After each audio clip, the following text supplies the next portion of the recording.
As Lucas walked, he thought of the last time he and Dad visited the trade center. They'd gotten there early, before the observation deck was open. But the guard noticed Dad's FDNY hat and let them go up. They had the place to themselves. The view from the 110th floor was like looking down on Manhattan from a cloud. The whole island stretched out in front of them. The buildings below looked like toys, the rivers like trickling streams. The cars and trucks looked smaller than the models Lucas and Dad built in the basement. They stood there, just Dad and Lucas, alone on top of the world. That was right before the warehouse fire, only 2 years before now. It seemed like a very long time ago. When Lucas got to the firehouse, the garage door was open, and there, right next to the Seagrave, was Uncle Benny. He glanced up and gave an offhand smile, obviously thinking that Lucas was just a neighborhood kid hoping to get a peek at the truck. But then Uncle Benny looked at Lucas again. "Hey, you!" he said with a surprised grin, striding over. He pulled Lucas into the garage. Lucas breathed in the familiar smell of diesel fuel and sweat. He'd always loved the sight of all the guys' black bunker coats hanging on the walls, the pants already tucked into the big black boots. The firehouse was crowded. The guys from the last shift were saying their goodbyes, and the morning men were just getting settled.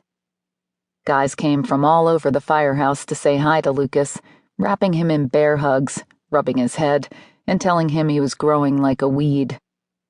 "I've missed my assistant," said Georgie, who drove the truck and also did most of the cooking.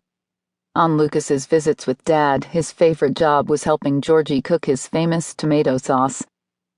Chief Douglas came over, his smile flashing from under his bushy gray mustache, followed by Mark, one of the youngest guys. He and his family lived not far from Lucas. His 8-year-old twin boys were football fanatics, and Mark coached their team. Last season they came to one of Lucas's games. Afterward, the twins had asked Lucas for his autograph. Suddenly, Uncle Benny looked around. "Where's your pops?" he said. "He's already done at the Rock?" Lucas shook his head. "Your mom brought you?" Uncle Benny said. Lucas shook his head again.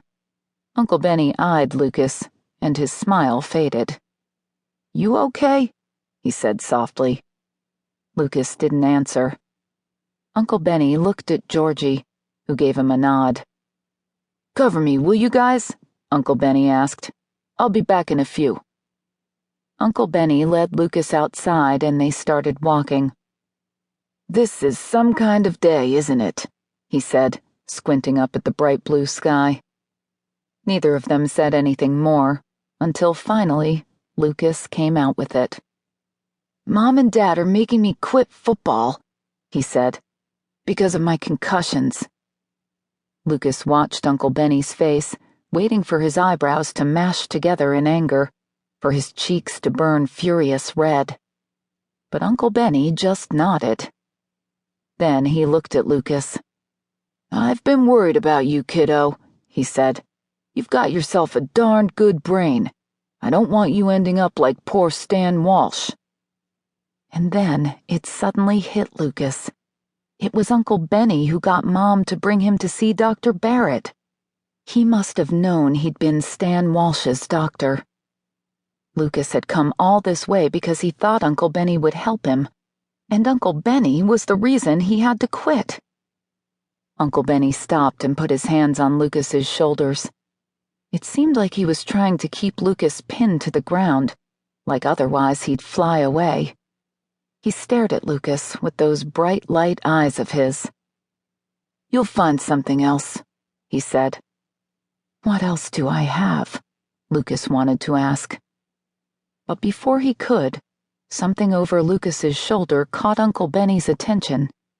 Lucas turned, and then he saw it too. A glint of silver against the bright blue. Out of nowhere, a huge jet airplane zoomed into view. It was flying very low.